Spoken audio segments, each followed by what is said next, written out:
I went in for milk. That was the whole plan. Milk. One item. I had a meeting in an hour, I hadn't eaten, and I told myself out loud, like a person who has their life together, I was just grabbing milk. 45 minutes later, I was standing at the checkout with a rotisserie chicken, 2 bags of granola I didn't need, a scented candle that has no business existing in my kitchen, and buried at the bottom of the cart like a shameful confession, the milk. The total was $62. I have a degree. I understand money. And I walked directly into a machine designed specifically to do that to me. And it worked perfectly. What I experienced is a perfect example of behavioral economics in action.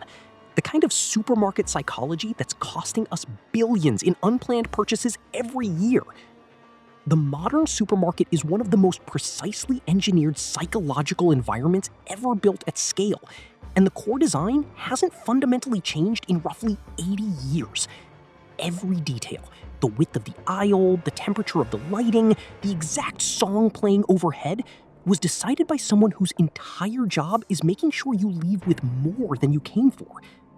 The moment you walk into a large grocery store, you enter what retail anthropologist Paco Underhill calls the decompression zone. It's the first 10 to 15 feet inside the entrance, wide and uncluttered, often filled with flowers or a seasonal display. Underhill spent over 25 years filming and analyzing shopper behavior, and he documented something counterintuitive. Customers entering a store are still mentally in transit. They haven't shifted into shopping mode yet. So anything placed in that decompression zone is largely invisible to them. When customers enter a store in the Western world, the overwhelming majority turn right.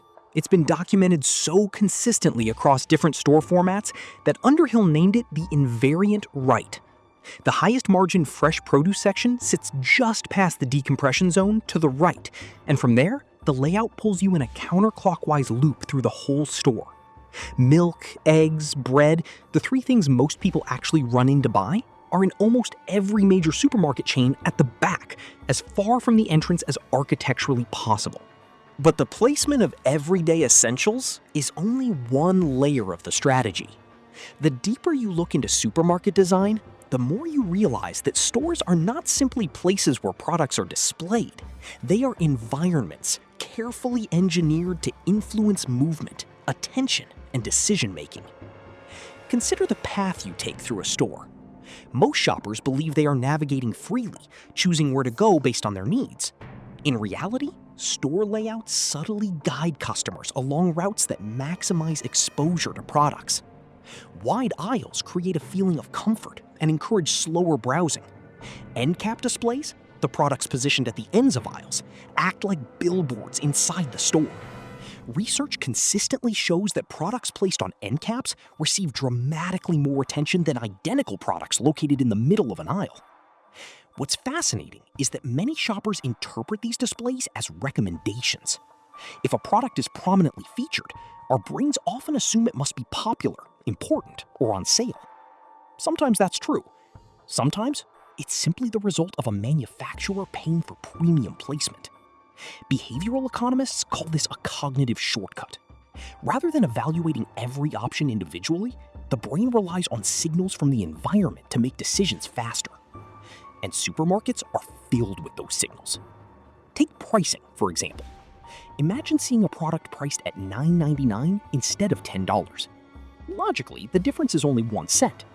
Yet decades of consumer research have shown that prices ending in 0.99 often feel significantly cheaper to shoppers.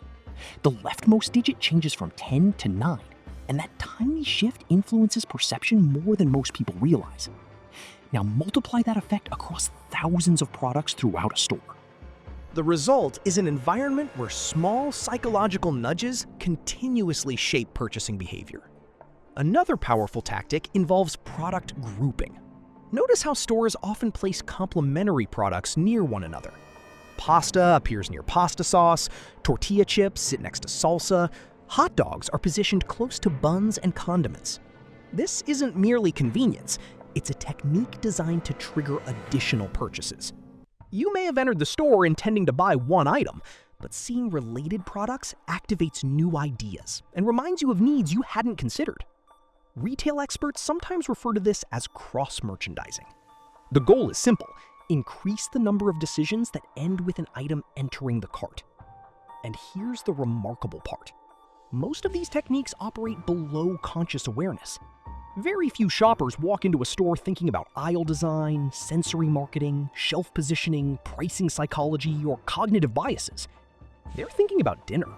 They're thinking about work. They're thinking about getting home before traffic gets worse. Meanwhile, the store is quietly influencing dozens of tiny decisions every minute. Not through force, not through manipulation in the dramatic sense, but through a sophisticated understanding of how human attention and decision-making actually work. Underhill's explanation is direct.